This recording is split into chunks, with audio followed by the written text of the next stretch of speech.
Hi friends, welcome to Aaron's kitchen. இன்னைக்கு நம்ம சூப்பரான சேமியா தோசை அதை எப்படி செய்கிறதுன்னு பார்க்க போகிறோம்.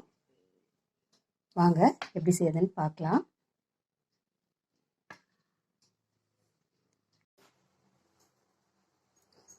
இந்த சேமியா தோசை செய்கிறதுக்கு ஒரு பேன் அடுப்பில் வச்சுருக்கேன். 1 கப் சேமியா எடுத்திருக்கேன்.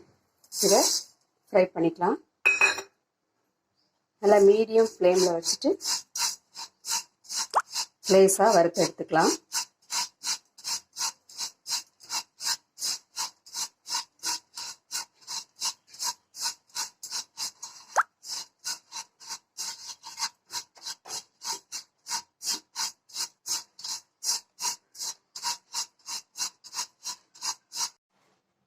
இப்போ இது நல்லா ஃப்ரை ஆயிடுச்சு. அதே கப் ரவை இதோட சேர்த்து அதையும் நல்லா ஃப்ரை பண்ணிக்கலாம்.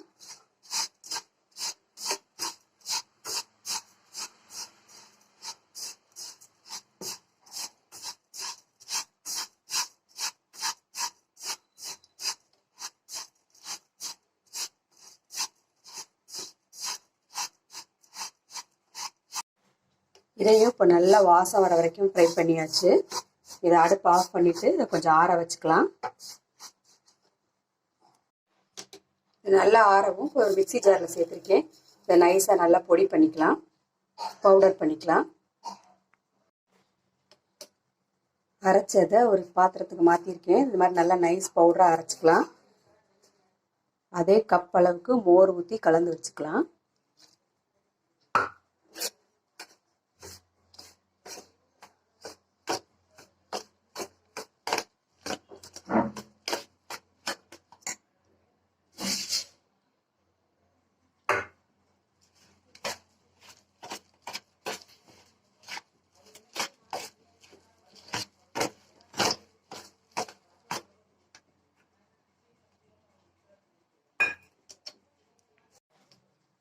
கொஞ்சம் தண்ணி சேர்த்துக்கலாம். இதை நல்லா தோசை மாவு பதத்துக்கு கலந்து ஒரு 10 நிமிஷம் ஊற வச்சிடலாம்.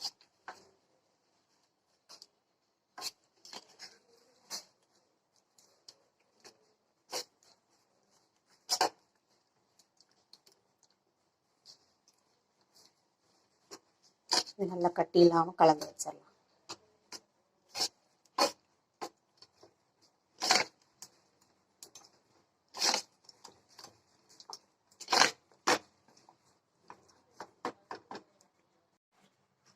இந்த மாதிரி நல்ல ஒரு ஃப்ளோயிங் கன்சிஸ்டன்சி தோசை ஊற்றுற மாதிரி நல்லா கலந்து வச்சுக்கலாம். இந்த மாதிரி நல்லா கட்டி இல்லாமல் தோசை ஊற்றுற மாதிரி நல்லா கலந்து வச்சுக்கலாம். இது ஒரு 10 நிமிஷம் ஊறட்டும். இப்போ 10 நிமிஷம் ஆயிடுச்சு. இது நல்லா ஊறிடுச்சு. இதில் தேவையான அளவு உப்பு சேர்த்துக்கலாம். தோசைக்கு தேவையான அளவு உப்பு,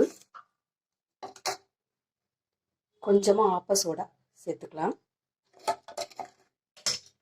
இதை நல்லா கிளறி விட்டுலாம்.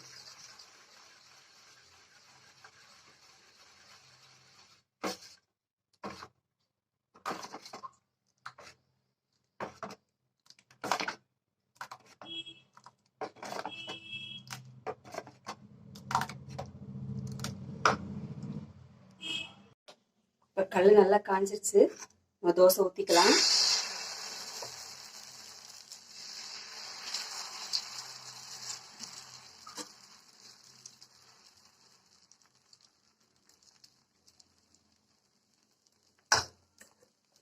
எண்ணெய் ஊற்றிக்கலாம்.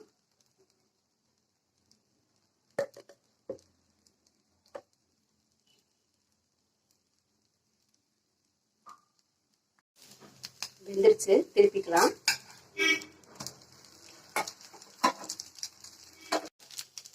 இந்த பக்கமும் வெந்துருச்சு. பிளேட்டுக்கு மாற்றிக்கலாம். இன்னொரு தோசை ஊற்றிக்கலாம்.